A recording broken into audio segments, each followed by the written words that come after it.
Magandang araw mga bossing, sa naghahanap dyan ng crossover 5-seater mini SUV, baka ubra to sa inyo mga bossing kasi po ito is made from Japan. So complete build unit from Japan. Isa po itong Toyota RAV4 na 2013 model na naka all option. So all leather yan mga boss. Yan, and same time kapal ng gulong na ito, 95% red light, Bridgestone, naka all disc brake. Tapos yung spare tire na ito is brand new, pearl white pa yung kulay na ito mga bossing, no? Yan, sa mga interesado dito mga boss and nagangarap magkaroon ng RAV4 kasi panalo to, naka soundproof din to mga bossing, oh. Parang Subaru. Yan, so pwede nyo itong mapanood mga bossing. So eto na, dito muna tayo sa ating front area. So coding na ito is Wednesday ending 5. So naka projector headlight, malinis yung kanyang mga lens ng headlight tsaka fog light. Same time, meron siyang elegant design dito sa front area. Ito yung kanyang elegant accent na chrome. Yan, so sa baba, sa may front bumper, tsaka sa kanyang may front grille. Same time, yung housing ng kanyang projector headlight is naka-chrome din. Kaya ang ganda ng accent dito sa front area. Ang ganda ng datingan. Same time, mga boss, is yung kanyang front bumper is connected sa kanyang wheel arch, sa kanyang cladding hanggang sa rear area. So nakapaikot sa buong unit yan mga boss. Kaya makikita mo wala siyang masyadong gas-gas sa mga sidings, no? Yan kasi may protector. Okay, malaking bagay kasi yan mga bossing para at least maiwasan yung direct impact lalo ng mga ganyang bato mga boss. So yan, makakaiwas yan. So ito mga bossing is yun nga 2013 model, automatic transmission na 2.5 liters gasoline engine. I-hazard lang natin. Okay, so ito naman is naka push start. So ito yung top of the line nila mga boss. Yan, kuta natin kung anong pwede nating mailait dito mga bossing. Pero ito maayos ang transmission, makina, tsaka aircon. So ito na. Sa kanyang sidings naman tayo. So naka mags na R17. Yan, then naka 5 studs and same time naka all disc brake to. Then 95% red light pa, sobrang kapal pa ng gulong. Okay, then may signal light na sa kanyang side mirror. Naka-chrome naman dito, no?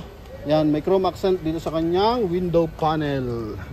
Okay, then ang ganda ng ano nito, medyo bulky yung dating ano ito. So kahit anong year model na RAV4, talagang mabenta mga boss. Eh lalo na to, ang ganda ng datingan. 2013 model pa. Okay, so dito tayo sa interior. Yan lang, may mga ganito. Ito ng kadalasan mga issue. Yung mga maliit na scratches. Then sa loob, ito, all leather yan. So hindi siya masyadong gamit talaga mga bossing. Presentable. Okay, lamig ng aircon. So mamaya silipin natin kung saan magtutubig yan. Okay, yan na pala mga boss. Oh, nakikita naman siguro mga bossing pagtulo ng tubig. Okay, so dito sa likuran. Oh. Yan, so before tayo dyan, dito muna tayo sa driver side para mas klarado. Yan. Dito muna tayo, interior. So dito sa interior mga boss is naka power fold, naka power adjust yung ating side mirror. Yan, check na natin mga bossing. Okay, responsive mga boss. Ganda. Ganda ng speaker. Then naka 1 din audio system, pwede sa USB, pwede sa AUX. Ayan, then naka automatic climate control mga boss. So pwede ka mag automatic climate control, naka push start, naka leather yung kanyang dashboard. Yan, then dito may sariling blower dito sa ibabaw. Then may speaker, leather yung kanyang steering wheel. So meron siyang cruise control dito.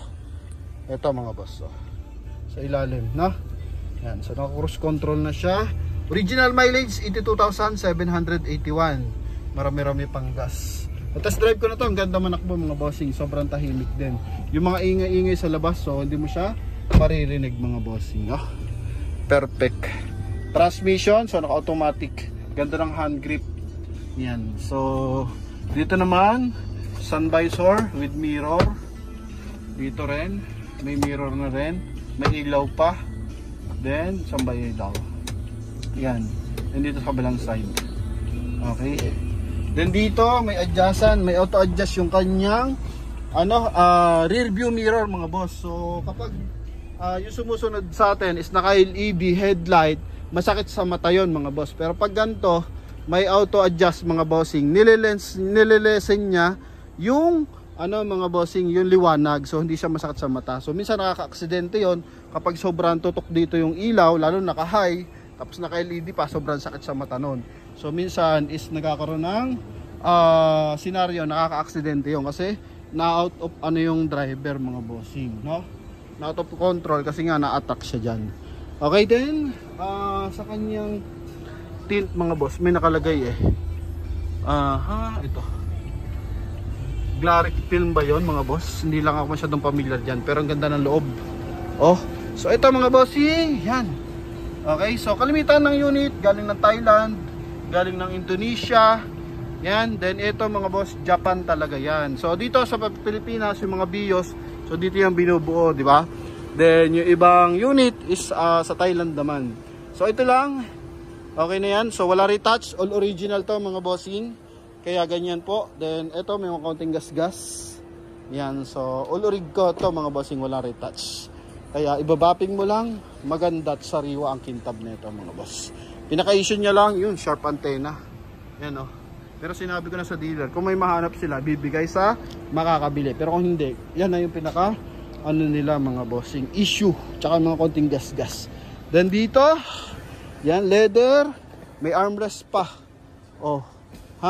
Dito rin may armrest din. Okay, yan.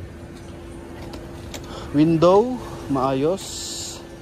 Yan, check na pa rin dito natin sa central lock kasi minsan yun lang ang naging issue, no? So dito, okay, goods. Yan, maayos. Front area, maayos din. So na-check naman natin yung side mirror, na-check na natin. Power adjust tsaka power close. Then dito tayo sa ating trunk compartment. Ang ganda ng RAV4 kasi may puwet kasi yan, Ganda ng likuran.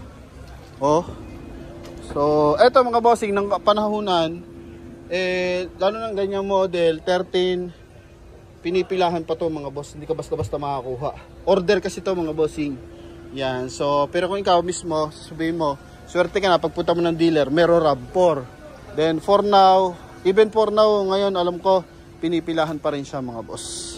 Okay, pakita natin yung napaka spare tire.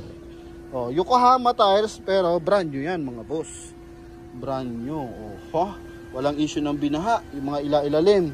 So ito, early warning device. Yan. So all goods to mga bossing. Ito naman pantakip sa ating mga gamit, para kung sakali dito. Yan.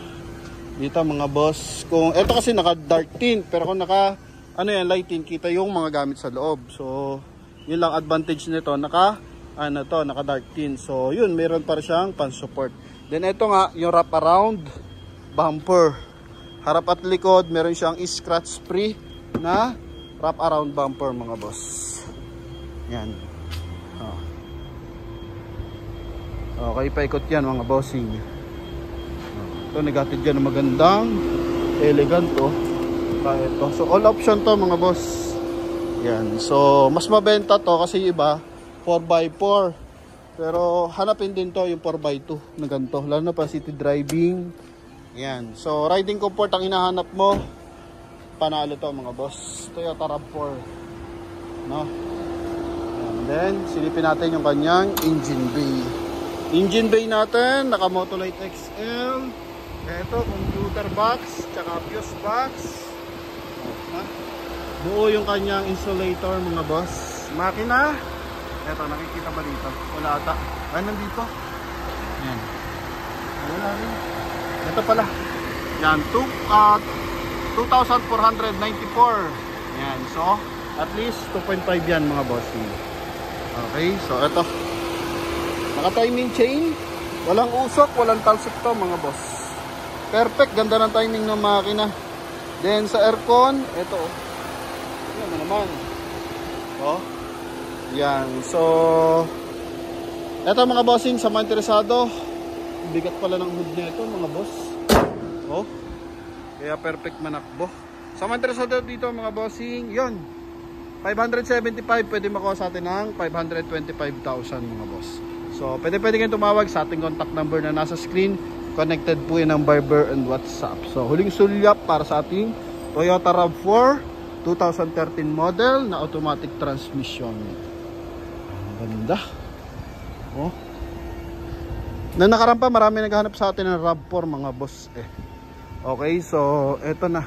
So ang ano lagi nito pag walang RAV4, Forester mga boss. Pero pag may RAV4 talagang hanap kalimitan. Okay, so yun mga bossing, sa mga interesado, alam niyo na, tawag na sa ating contact number na sa screen. And thank you sa ating mga buyer sa patuloy na pagsuporta. Yan, ang dami natin mga buyer ngayon na nagdatingan na kalimitan bayad na yung mga units. So pinapatakbo ko yung mga relatives nila para at least pwedeng magdala ng mekaniko. Walang problema mga boss, no? Pwede i-check ang unit mga bossing, pwedeng scan. Okay, so sagot natin transfer of ownership dyan sa mga ganyang bagay. Para at least yung future concern hindi na natin maging issue pa. Okay, nahanapin nyo si Promote PH, yung nakabenta, yung nagbenta mga boss, hindi na natin nahanapin kasi nakatransfer na sa pangalan nyo mga boss. Magigpit man si LTO, so all goods na tayo. Okay, wala na tayo magiging sakit ng ulo. Kasi noong nakaraan maraming na-hassle kasi nga 40,000 ang penalty para sa mga buyer na hindi nagpa-transfer ng ng ownership mga boss. So once na madelay ka sa pag-submit kay LTO, buti naman na-waive pa rin. Pero mas good mga bossing, na-transfer pa rin sa atin. Para kung sakali, gamitin man natin yung unit, ma-checkpoint man tayo. Okay, so wala na tayong aabalahin tao pa. Or hindi na rin tayo maabala mga boss, no? So yun lamang mga bossing, thank you sa lahat na sumusuporta sa ating YouTube channel. 92,000 followers na tayo. Then 483,000 na tayo sa Facebook. So maraming salamat po sa pagsuporta. Thank you very much. God bless. Bye-bye.